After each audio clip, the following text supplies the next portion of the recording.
So today I'm very excited to have on the YouTube show Stephen Valenta with Rocky Mountain Recovery and to hear about his expertise and insight on the niche services his company offers.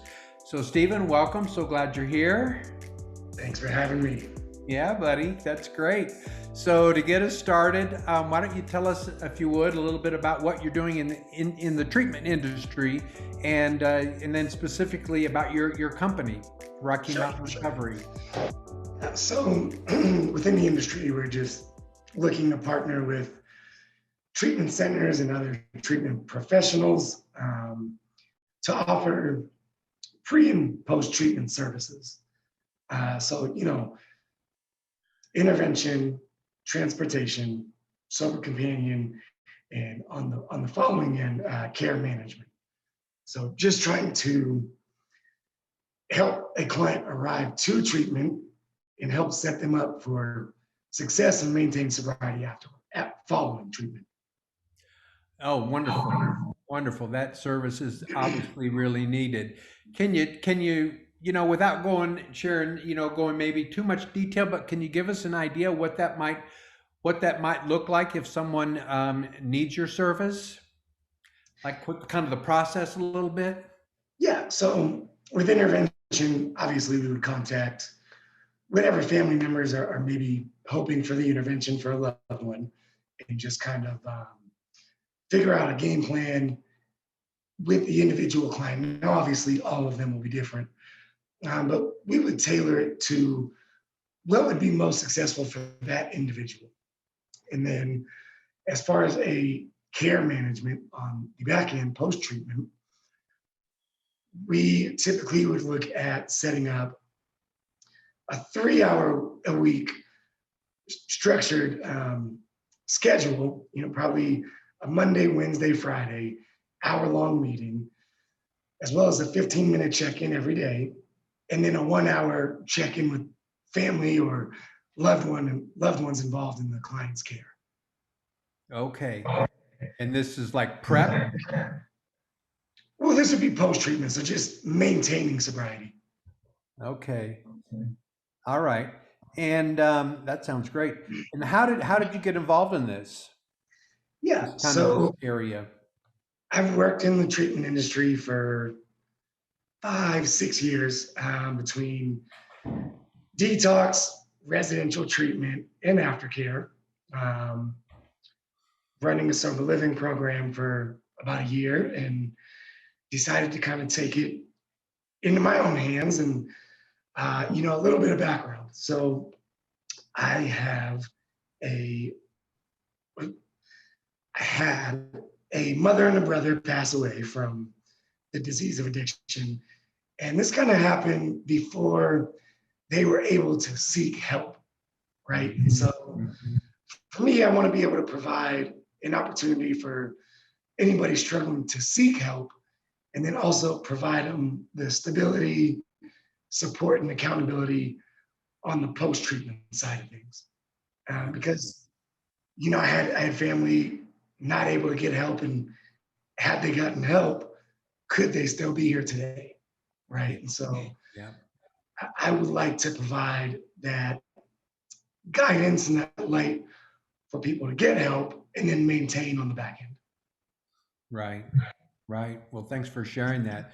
So you have a real personal passion for pursuing this line of work and this line of service, and really helping others and hopefully saving some lives. Um, is there a particular area that you're most passionate about in this work? Yeah, I think for me, it's really, well, I'd say two, right? I'd say the pre intervention stage, right? Catching them at their most vulnerable, right? And just being able to relate and share my experience of just that place of brokenness and really desperation, lack of hope, and providing hopefully that light and that hope with each individual client.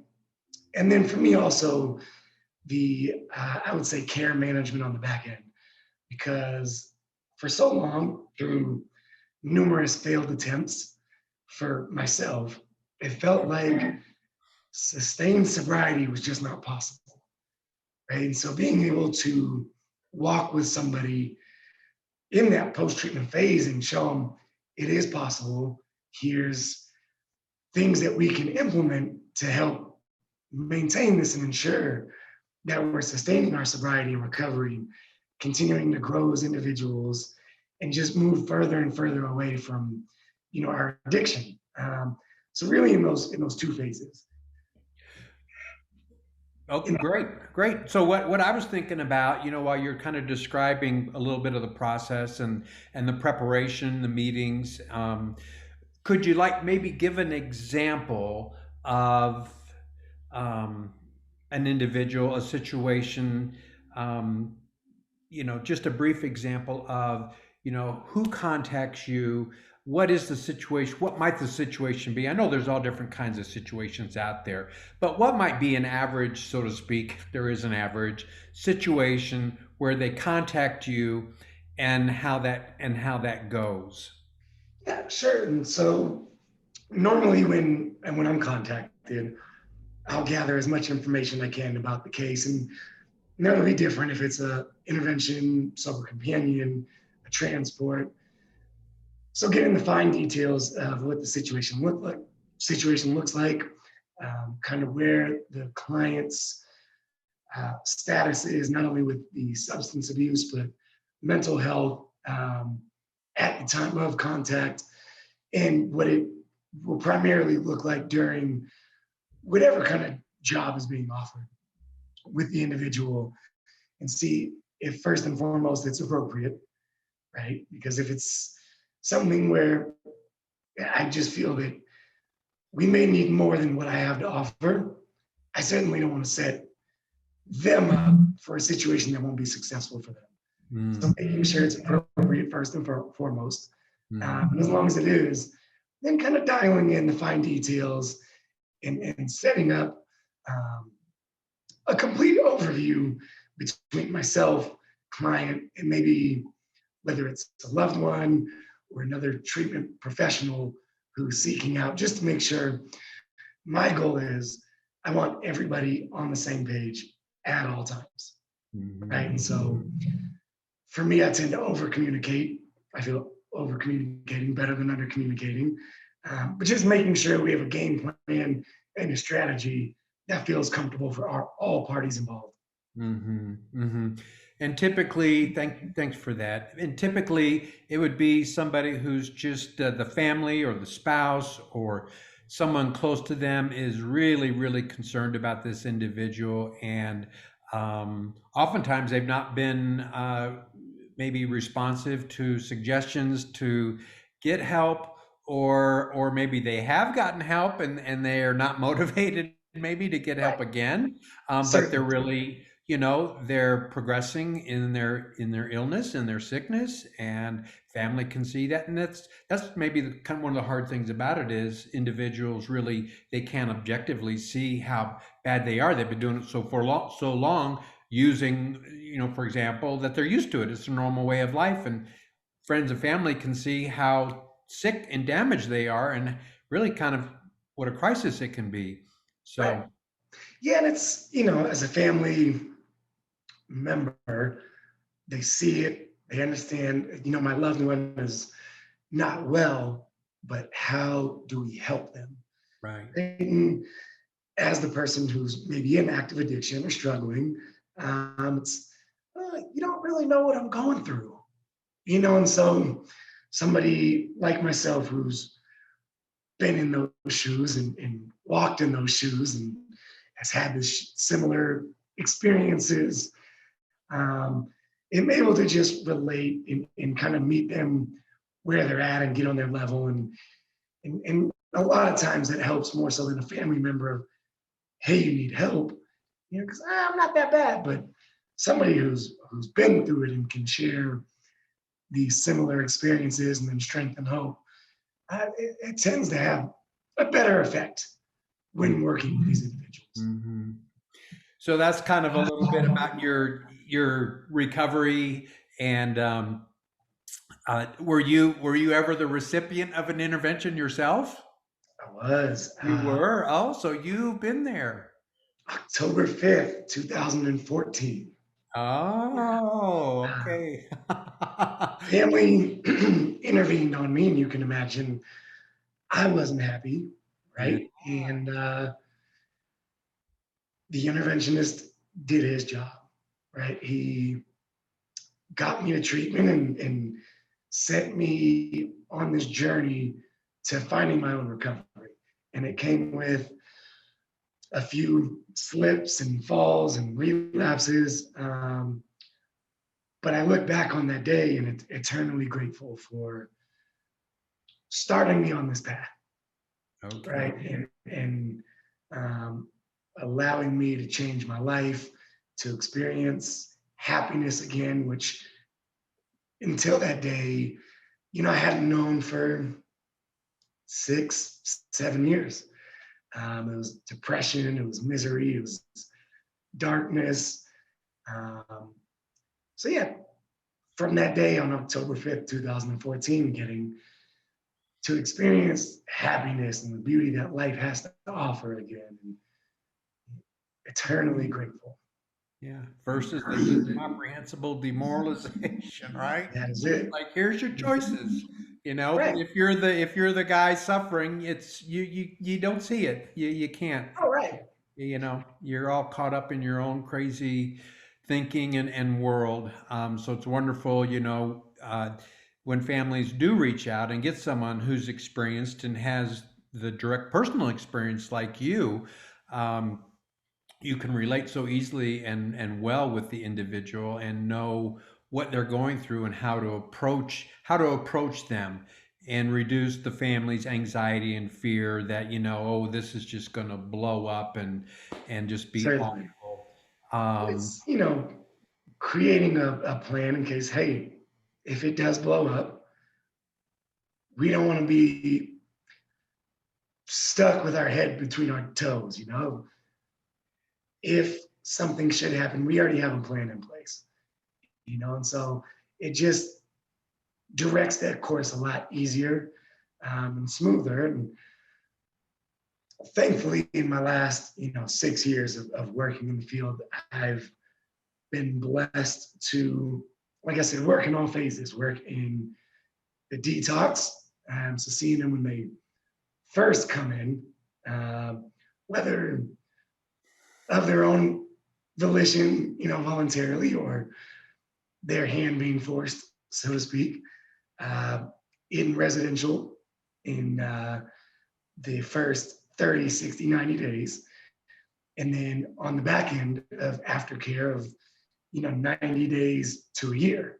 And so getting to see every stage of it and just having a lot of experience of working with somebody in every stage. So, it's been extremely helpful as well, and just, yeah, a blessing. If I can help somebody take the path that was offered to me, to me, that's a life worth lived. And I'm fortunate enough to get to do it on numerous occasions. So, A little experienced.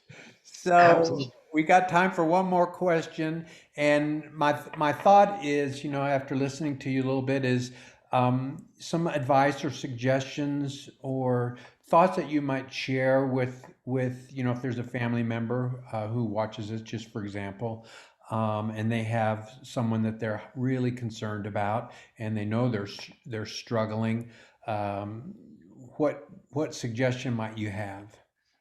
I would say don't hesitate, right, to reach out to somebody for help. I think as we've seen, definitely through the last few years, maybe even more so through the course of the pandemic and quarantine, and just um, it's a scary, scary thing nowadays, and maybe more so than it ever has been.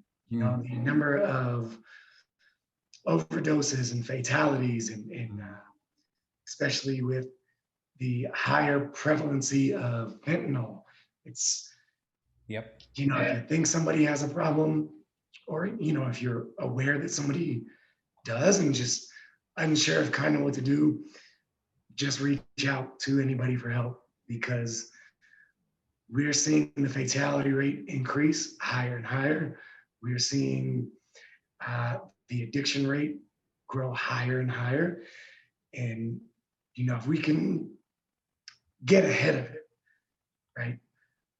Just give somebody the better chance and opportunity at recovery and turning their life around. It's a no-brainer. So for me, it's just don't hesitate. I know for me, when my family intervened on me, it was, I'll never speak to you guys again. You're all dead to me, yada, yada, yada. I called them the next day from rehab. I love you, thank you. And people that tend to find themselves in a place of entering rehab or maybe trying to get sober for the first time typically have that awareness and realize quickly that, okay, people cared about me. Maybe there is more of a problem than I was letting on. And they get past it quickly. So a loved one or a friend or just an associate, right, is struggling, don't hesitate. Make a move and seek help. Yep. Good advice, good suggestions. I think, my takeaway is we take action. This stuff doesn't Absolutely. get better on its own. It usually gets worse, and ignoring it or placating it, take action. So thanks so much, Stephen, for coming on today and talking with us. That is all the time we have. I look forward to hearing more about Rocky Mountain recovery in the future. We'll sign off this episode in peace and gratitude, and thanks for watching. Thanks for having me.